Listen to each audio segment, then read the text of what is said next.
Salve a tutti, eccomi qui con un nuovo progetto sul Candy Wrapper. Si tratta anche questa volta di un oggetto molto semplice da realizzare, un portapenne.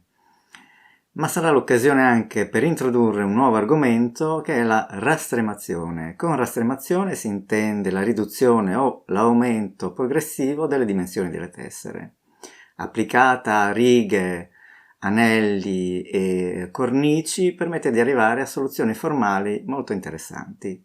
Lo vedremo nel portapenne stesso, dove cuocendo assieme degli anelli non otterremo più un semplice cilindro, ma una forma troncoconica che appare più dinamica e meno banale. Per fare le tessere prendo questi vecchi volantini che sono già stati usati in passato per fare il quaderno ad anelli. Ho adoperato spesso questa carta nei miei progetti perché mi piace molto il colore blu-azzurro che domina lo sfondo delle pagine. Per realizzare il portapenne servono 5 anelli composti da 20 tessere ciascuno. Ogni anello ha tessere di dimensioni diverse, perciò sono ben 5 le basi da usare.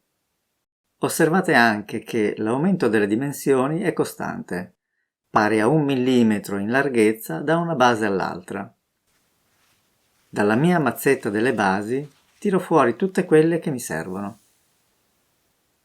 Vi ricordo che c'è un tutorial di teoria che parla in modo molto approfondito di questo argomento.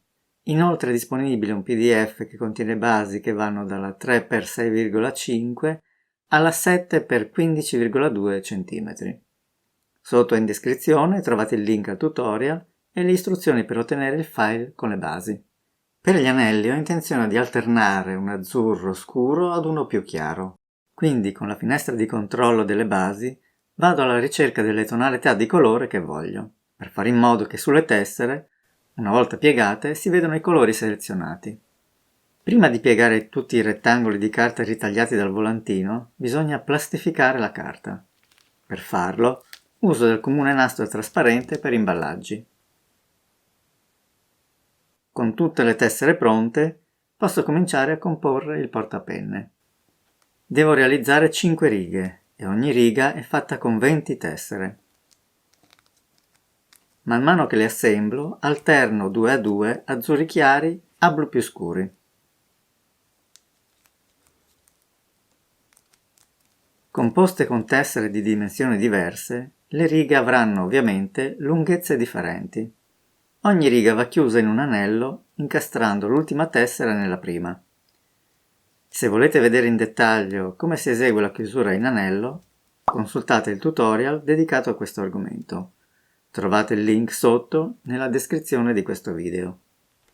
Posso sovrapporre gli anelli in modi diversi, per ottenere dall'alternanza dei colori un determinato disegno geometrico. Scelgo di mettere in evidenza un andamento elicoidale.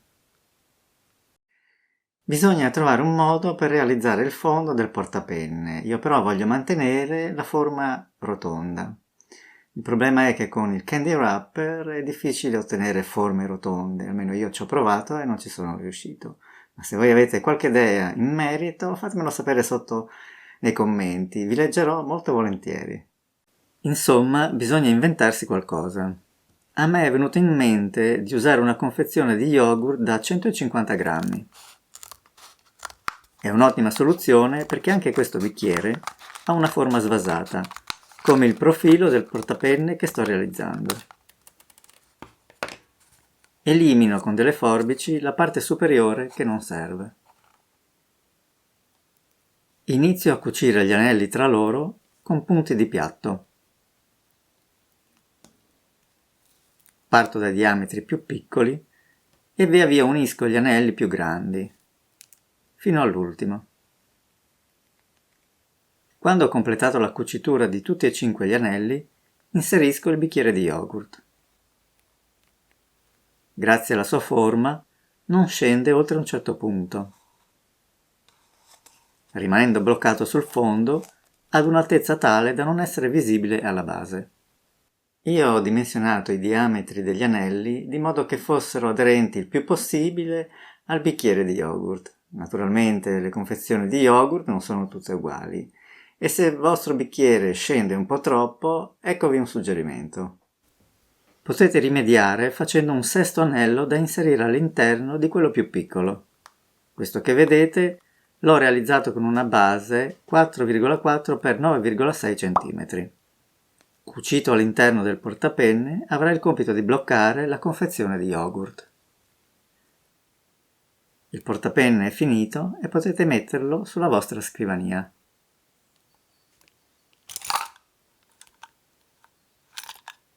Segnalo, per chi è interessato, che esiste un'intera playlist dedicata al Candy Wrapper, in cui sono raccolti tutorial di teoria e tutti i progetti realizzati fino ad oggi.